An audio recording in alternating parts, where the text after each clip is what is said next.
ভাতা সংক্রান্ত কি আবেদন আপনাদের ছিল এবং আজকে কলকাতা হাইকোর্ট কি পর্যবেক্ষণ করবে? দেখুন, আবেদন ছিল যে প্রথমত তো এরকম কোনো স্কিম করতেই পারে না রাজ্য সরকার, কারণ স্কিমটা হলো একটা কনস্টিটিউশনের ওপর ফ্রড, সুপ্রিম কোর্টের অর্ডারের ওপর ফ্রড।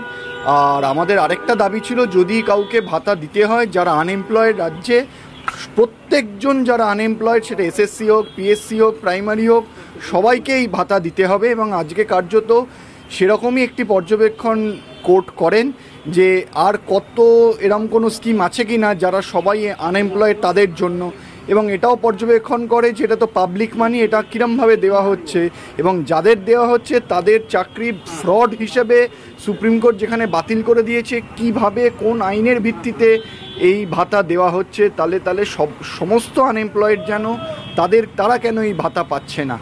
আজকে মামলার শুনানি হয়েছে, মামলার পরবর্তী দিনে মামলার জাজমেন্ট দেবে।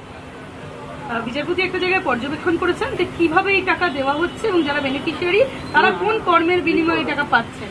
বিচারপতি এটা যখন মামলা চলাকালীন জিজ্ঞেস করেন যে কিসের ভিত্তিতে এই টাকা দেওয়া হচ্ছে বা এই টাকার এই যেরকম স্কিম আগে হয়েছে কিনা, তখন রাজ্য সরকার থেকে বলা হয় না পুজোর অনুদানে এরকম কনসোলিডেটেড ফান্ড থেকে দেওয়া হতো। তখন বিচারপতির এই পর্যবেক্ষণ যে তার মানে যাদের চাকরি দুর্নীতির জন্য গেছে তারা বাড়িতে বসে থাকবে, আর বাড়িতে বসে তারা 20,000 আর 25,000 টাকা করে ভাতা পাবে।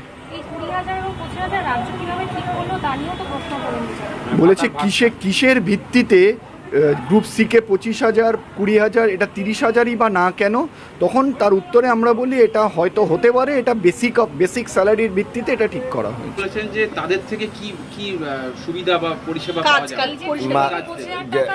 সেটা কোন ভিত্তিতে সরকার ঠিক করলো সেটা নিয়ে প্রশ্ন করেছে। হ্যাঁ, মামলা চলাকালীন বিচারপতির মনে যে প্রশ্নগুলো এসেছিল তার মধ্যে একটা হলো 20,000 আর 25,000 এইটার ফিক্সেশন কিভাবে হলো।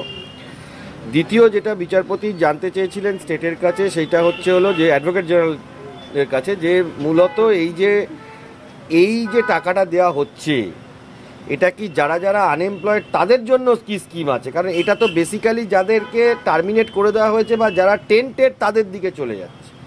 এই দুটো মূলত প্রশ্ন বিচারপতির তরফ থেকে রাজ্য সরকারের উদ্দেশ্যে করা হয়েছিল। রাজ্য সরকারের বক্তব্য যেটা খুব ক্লিয়ারলি তারা বলতে চাইছে যে পিটিশনটা মেনটেনেবল না, এটা খুব টেকনিক্যাল জায়গা থেকে রাজ্য সরকার বলেছে। সব পক্ষকে শুনানি করে এখন অর্ডার রিজার্ভ, জাজমেন্ট এটাতে আসবে।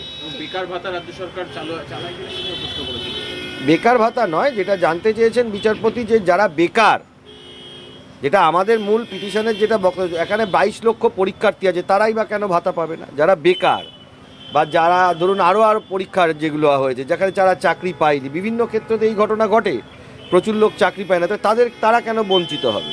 শুধুমাত্র টেন্টেডদের বাঁচানো মানে আমাদের অর্থ হলো করাপশনকে রাজ্য সরকার আরও প্রতিষ্ঠা দিচ্ছে এই গ্রুপ সি গ্রুপ ডি স্কিমের মাধ্যমে। এটা আমাদের কোর্টের কাছে সাবমিশন ছিল। ফাইনালি এবার কোর্ট যেটা ডিসাইড করবেন সেটা কোর্ট ফাইনালি যা ডিসাইড করবেন সেটা হবে।